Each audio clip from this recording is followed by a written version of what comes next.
Hi, I'm Robbie and welcome to another episode of Sailing Aluca, where we take our 46-foot Ketch all the way from Adelaide up to Darwin and beyond via the east coast. Last episode we went down into the Clarence River to the townships of Aluca and also to Yamba. This episode we go via Byron Bay and finally make our way up into Queensland and the Gold Coast area. So hope you enjoy.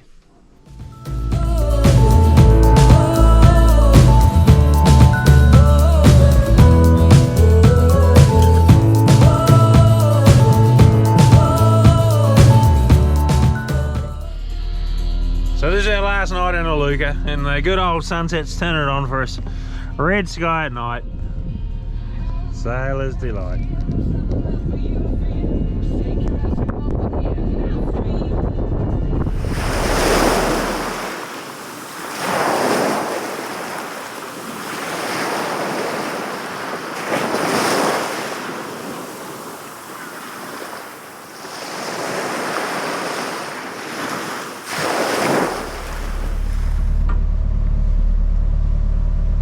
Just cleared the Aluca bar, and even on a 0 day you'll see that there's still probably a good metre and a bit swell out here, so yeah, it should be fair pumping on 3 metres. But anyway, bye bye Aluca, we've had a good week. We'll see you next time. Well, here we are, whale watching, coming off Byron, going towards Darwin. Anyway, here's even dolphins coming to say hello.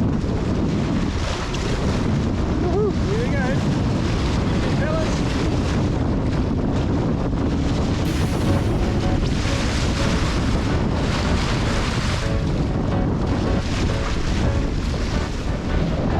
The bellin are over there in the distance. It's a nice little sail here today. Lovely. 7 knots. Yeah.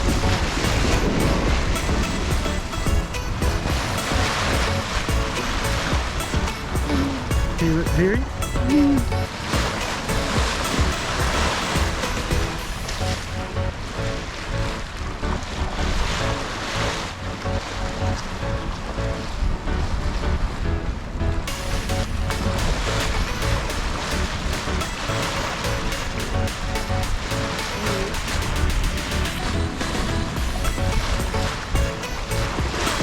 Comes the dolphins.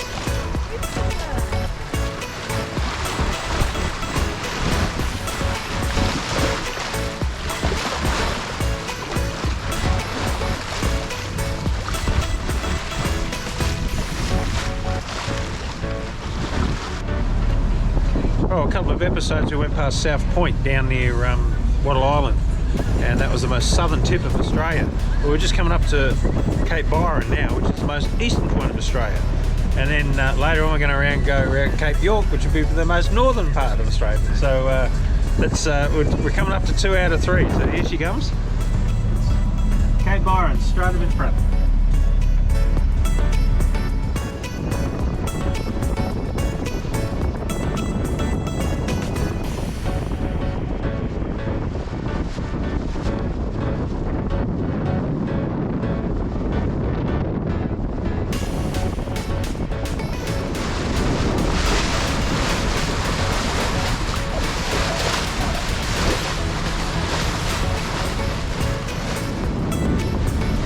We are officially on whale watch. There's 3 pods in front of us. There's 2 just out to our port.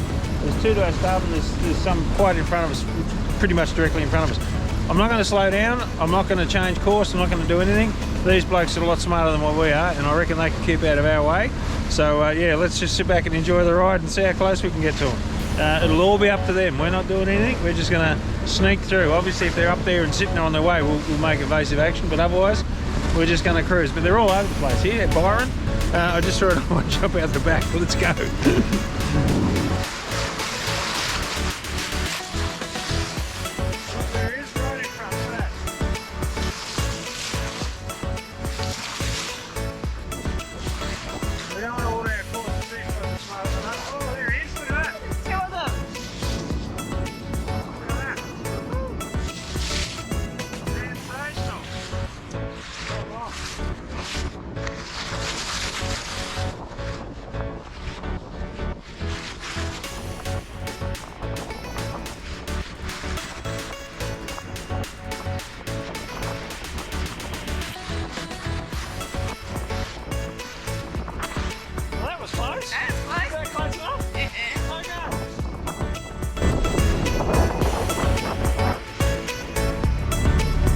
it is, guys, Cape Byron, Australia's most eastern point.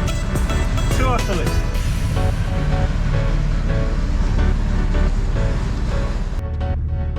So, a beautiful sunset in Byron Bay. Now, if you read all the cruising guides, they say don't pull in here because it's going to be rolly. So we'll just see how rolly it is going to get. About 1 metre swell running outside, but very little wind at the moment. Actually, the wind was supposed to be from the west, which we were hoping for, but at the moment it's from the north. So the swell's coming in from the east, which is everything super bad. But anyway, so we're straight off the beach from Byron Bay. The beautiful thing is the water here is so clear, it's just great. So yeah, we're in 7 metres of water. We dropped 45 metres of chain out, so I can wash all the Aluca mud off into the beautiful Byron Bay. Thank you very much, Byron Bay. We'll see how we go with that. But anyway, tomorrow is Queensland. Yippity bloody yahoo. Hopefully it will be nice and warm. So let's go and have a sundowner and watch old Huey put on a bit of a show for us. I reckon it might be all right tonight. Good night, everyone. See you in the morning.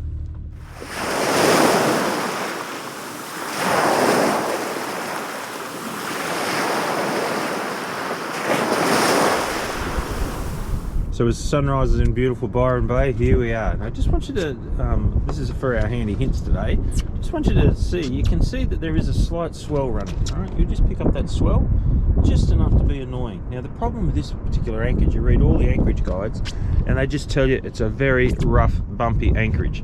And the reason being is that you always have a swell here. No matter what's going on, you'll always have a swell, all right? Even if there's no swell coming from the south, you'll have a swell in here. It's always lumpy and bumpy. And not big swell, but just enough to really make it annoying.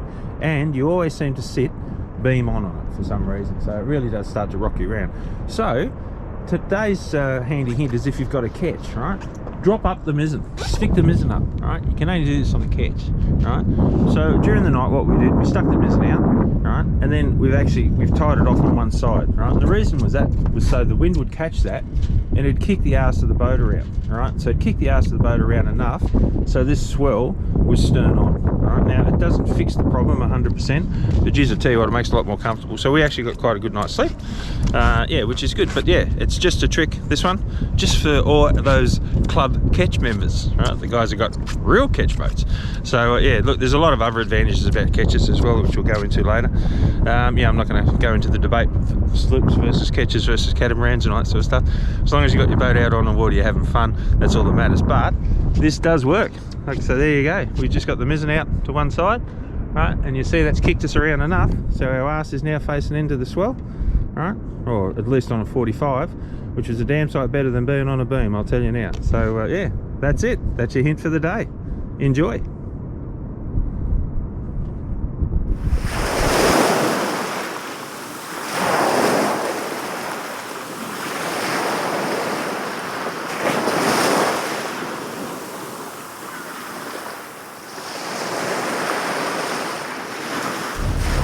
I think we're about to be Queenslanders. Here we go, we've got Tweed Heads and the Gold Coast up in front. We're motoring now, no wind, just whales.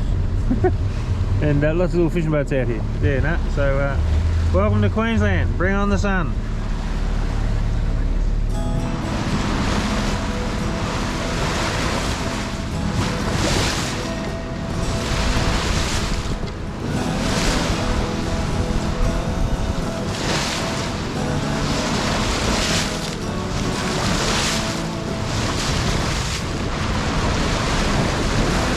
Surfer paradise. Queensland dolphins.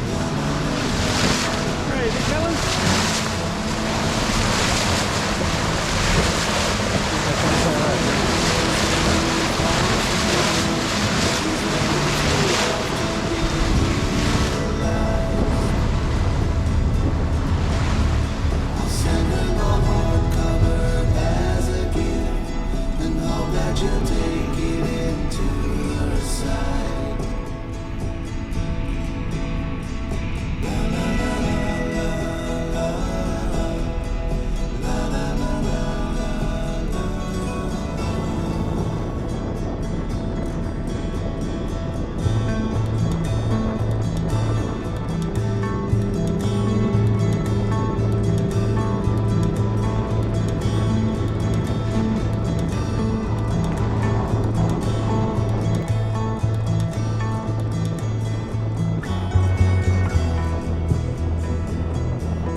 So we've moored up here at the Southport Yacht Club. The reason we've chose Southport Yacht Club here, one, it's right on the edge of surface. Secondly, it's really close to where my mum lives. So mum's coming down here to see us for a while. We're going to spend 3 or 4 days here, so there'll be a lot of family sort of stuff going on, so we won't bore you with that stuff. But then what we're going to do, we're going to move the boat. We're going to actually take it around to Hope Harbour. The reason we're going around there is that it's really close to Boatworks, and it's a very good long-term sort of marina. It's a little bit cheaper. Right next to this huge big supermarket. It's got a doctor's surgery there, pub, good transport. It's right near Sanctuary Cove. Yeah, so that's where we'll be going. So anyway, meet me mum, go and do the family stuff, then we'll be back on board to sneak around to Boatworks. The reason we're going around to that way is because we've got some major work coming up, as you'll see. So anyway, enjoy. Time to hit the paradise.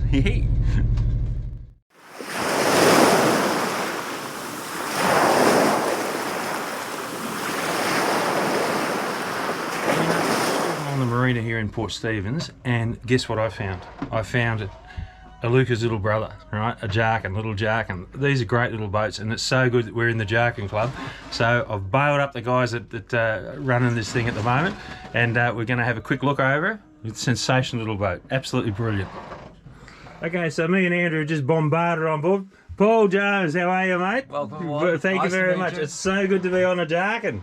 What a great little boat. Now, so you're the navigator of this mighty ship at this moment in time? Indeed. Okay. Tell us a little bit about it, mate. What's the history of it? The guy that owns it now, how long's he owned it, and what's the story with it? The fellow who's owned it has owned about 12 months. He's the third owner. The first owner had it for about, well, must be close to 30 years. And then someone bought it for a period of time thinking they'd do it up. And he decided not to proceed with that, and then my friend bought her and completed doing her up, and we're now relocating the yacht up the Queensland coast. So this particular leg of the journey, when did you start off? How long have you been on the water so far? It'll be about a week now, and we started from Bateman's Bay to Jarvis Bay to Port Hacking, Pittwater, and now we're here, taking shelter from the 8-metre seas. We thought just like we are, eh? Even the big brothers taking shelter, no problems at all. You're much bigger than we are. We thought 8-metre seas and a 10-metre boat, that's not going to end well. Yeah. Aren't these sensational little boats? Like, I know you and me had a bit of a talk. Now, you're at Sea Dog, mate. I know people might just say, here we go, but like, you've done Sydney Hobart, all sorts of bits and pieces. Yeah. So this isn't your first time out on the water. What do you think of these little Jarkins? I think they're fantastic sea boats. Steering's a little heavy, not quite what I'm used to, but in a seaway, she's beautiful. Rock solid, very comfortable travelling in her. We're very lucky. We've got a 20-ton boat, and it's got everything that opens and shuts and stuff like that. But you know, so many people can get out and bounce around in these things as well, and have just as much fun as what we do, if not more. You know, because it's just a great thing. So you know, mate, you've been around the traps longer than I have. My biggest hate is in marinas. You see these boats, and people buy the boats. Oh, you know, we're going to get ready. You know, we're keeping on going and all that sort of stuff. And that you know, oh, we're never quite ready to go. What's your view on, you know, just getting a boat and being able to get out and get amongst it? I think you need to get out there and be doing things, because it's only when you use the yacht that you find, oh, I can make that better, or that didn't work so well, we'll try something else. We'll get a few people out there who actually know what they're doing. Like the owner of this yacht hasn't done a lot of sailing, so he's rounded up a couple of mates who have done a bit of sailing, and as we go we're finding things and fix things up as you go.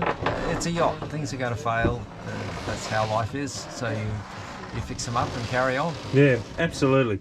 So the shoulda, coulda, woulda sort of mob of things. What's your opinion to people that have got the boats? You reckon they should just get out there and get amongst it?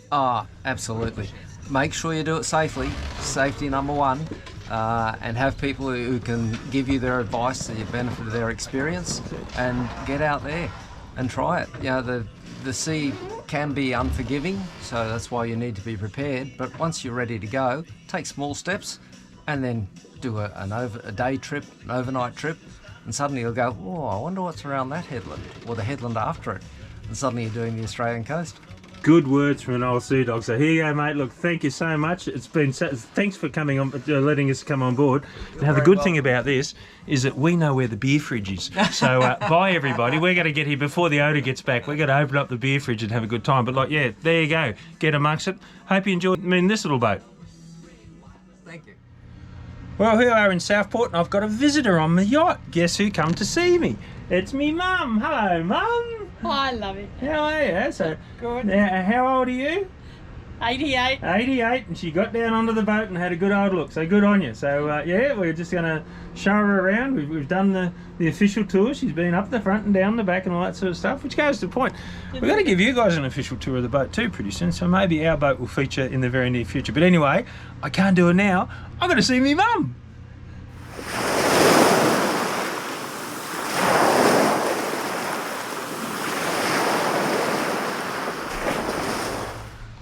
So today's handy hint is going to be about blue tape. I love this stuff. Don't have shares in the company, but I tell you, I use it all the time for as many things as I possibly can. And here's another great example. All right, the inlet for 240 volt into the boat, a bit dodgy, so we're just replacing it. All right. So what I'm going to do, I took the old one off, and the new one just doesn't quite fit. So I need to just grab the jigsaw, just take a little bit around the outside. But we'll use blue tape too. So here's the hole we've got to modify. What's wrong is that they've drilled this through and it's just got some rough edges. So the new unit that goes in there a little bit bigger and it just needs to make that a little bit larger. So blue tape it. That way I'll be able to put the jigsaw along here, cut that out, and won't even mark any of this gel coat. The other beauty about blue tape too is if you put the whole area, you can write stuff on it. You can use a pen. This is where you want to put the holes. Put it over the holes where you're going to drill it, and then you can mark it really easy with whatever. Then just tear this tape off. It's so much quicker. It saves the risk of damaging your gel coat. It's just such a good thing. And that, as I said, use it as a marker. If you're using on dark wood, all right, put the blue tape on and you can really see your pencil lines really easy. Yep, piece of cake. Blue tape. Love the stuff.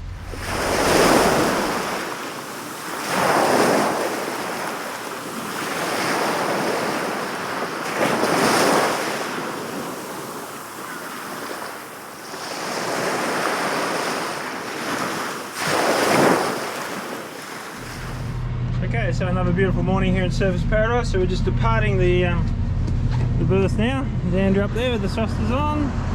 Alright, and we're out into the Broadwater. Alright. Amongst all the crazy people again. Woohoo!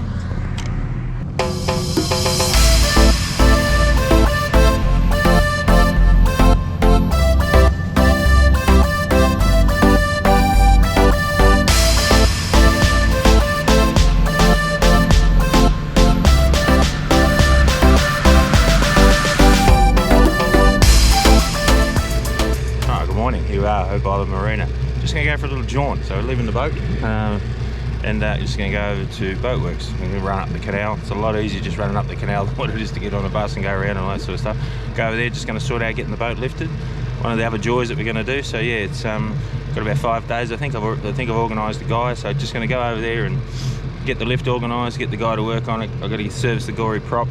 I need to get that rudder looked at. I want to change 2 sea strainers. I want to check out everything else. The other thing is we're just changing our insurance company because our current insurance company doesn't like anything north of 26th. Surprise, surprise. So while it's up, we're going to get our outer water survey done. Pain in the ass, but look, it's just got to be done and may as well do it while she's up in the air. So I'll go and get all that organised. So off we go. Canal running. Woo-hoo.